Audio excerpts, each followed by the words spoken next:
For business news, and I'll begin with a quote by Warren Buffett, who says, "Do not save what is left after spending, but spend what is left after saving." Now, would you save for pension in your 20s and 30s? What are the benefits of saving for pension in early ages? Our business reporter Brian Mwenda spoke to Ruth Njuguna, a pension administrator, who says that saving for pension has helped many overcome the grappling effects of COVID-19. Follow the conversation keenly. So Ruth, welcome to the conversation. Now, convince me as a very young person to start saving for pension while I'm still maybe 24. I just got my job.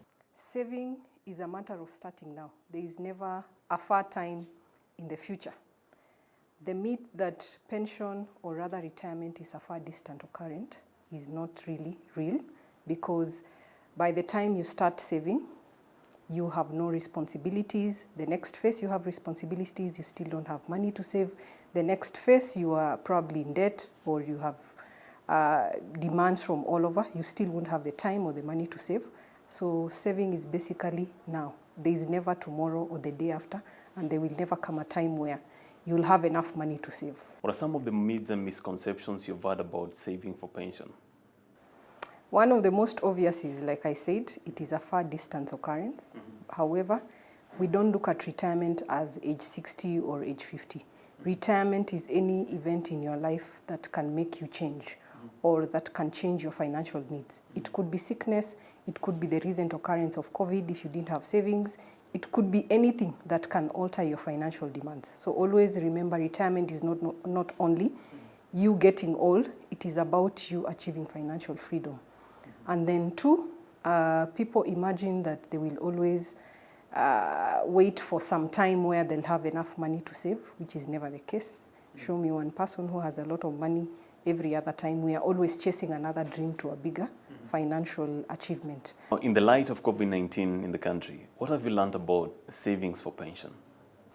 Very good question, because for me, the COVID season was a test of time for our retirement period. To me, it's a pilot test, because everything that happened during COVID is what will happen to you during retirement. One is that, first of all, you have detached from the people who you are used to hanging around. So have you planned around your social life?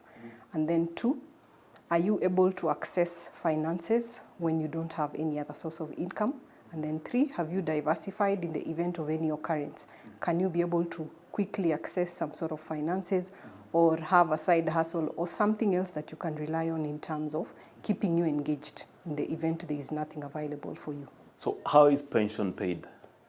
So at an individual level, if you have no employer tied to your contributions, then you can access it at any point in time. The disadvantage with that is you lose the opportunity for investment in terms of interest, but also it attracts a higher level of taxation, because we are trying to encourage you to save for your retirement. If you are attached to an employer and they are contributing on your behalf, you're only allowed to access your portion. The rest is retained until retirement age, and retirement age in this case is 50 years. Then we have what we call special circumstances.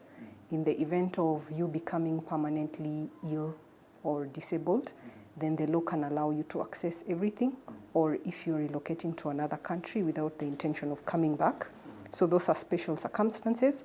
Or death in service, where you pass on, then your benefits are paid off to your next of kin or a beneficiary, depending on who you will have nominated when you are still alive. Ruth, convince me why I should be saving in a pension scheme instead of my local circle, even commercial bank. Yes. So there are many ways of saving, but the reason why we believe that pension is a superior alternative to all other saving investments is, one, because of the longer term perspective, and because the government has got a bigger objective in social security. First is a tax advantage. So for every 1,000 shillings that you contribute into a pension scheme, you save at least 200 shillings in terms of tax. Other than taxation is, of course, the longer term value, where you earn compound interest and also the time value of money. Three, pension is heavily regulated, so the chances of you losing money are almost zero. Ruth, thank you for creating time to teach us about saving for pension while I'm still young. My name is Brian Mwenda.